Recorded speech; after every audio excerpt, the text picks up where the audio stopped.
حق کے ساتھ۔ قرآن کہہ رہا ہے کہ موت کبھی بھی تنہا نہیں آتی، موت جب بھی آتی ہے حق کے ساتھ آتی ہے۔ جاءت سکرات الموت بالحق، موت جب بھی آتی ہے حق کے ساتھ آتی ہے۔ اب دیکھنا یہ ہے کہ حق تنہا آتا ہے کہ حق بھی کسی کے ساتھ آتا ہے۔ حق تنہا آتا ہے کہ حق بھی کسی کے ساتھ آتا ہے۔ میں نے حق سے پوچھا کیوں حق تم تنہا آتے ہو کہ تم بھی کسی کے ساتھ؟ حق نے کہا کہ حق یہی ہے کہ حق کے بارے میں حق کے رسول سے پوچھو۔ میں بارگاہ رسالت میں چلا گیا، میں نے کہا یا رسول اللہ حق تنہا آتا ہے کہ حق بھی کسی کے ساتھ آتا ہے؟ محمد فرماتے ہیں الحق ما علی وعلی المال حق، حق علی کے ساتھ ہے، حق علی کے ساتھ ہے اور علی حق کے ساتھ ہے۔ اب ساتھ کی کم سے کم 3 قسمیں ہیں، ساتھ کی کم سے کم 3 قسمیں ہیں۔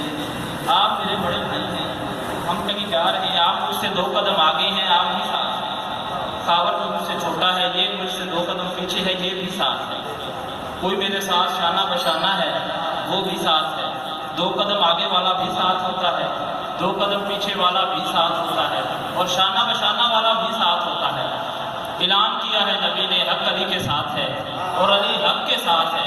اب دیکھنا یہ ہے کہ حق علی سے 2 قدم آگے ہے، 2 قدم پیچھے ہے یا شانہ بشانہ ہے۔ یہ بھی فیصلہ میرا نہیں، منبر پہ بیٹھ کے رسول نے کیا کہ اللہم عادل الحق کا حیث ما دار علی، بارے حق کو ادھر پھیر جدھر علی پھرے، بارے حق کو ادھر پھیر جدھر علی پھرے۔ اب علی آگے آگے ہے، حق پیچھے پیچھے ہے، علی آگے آگے ہے، حق پیچھے پیچھے ہے۔ اب اگر کوئی بندہ علی کو حق کا امام کہے تو یہ روٹنے والی بات نہیں، اگر کوئی بندہ علی کو حق کا امام کہے تو یہ روٹنے والی بات نہیں، کیونکہ حق چلتا ہے علی کے پیچھے اور موت چلتی ہے حق کے پیچھے۔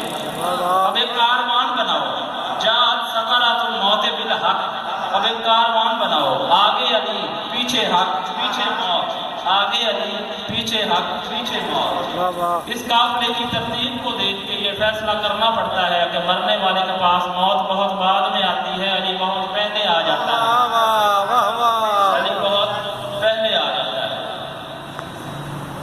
نزاع کا وقت یقیناً بڑا ہی مشکل ہے،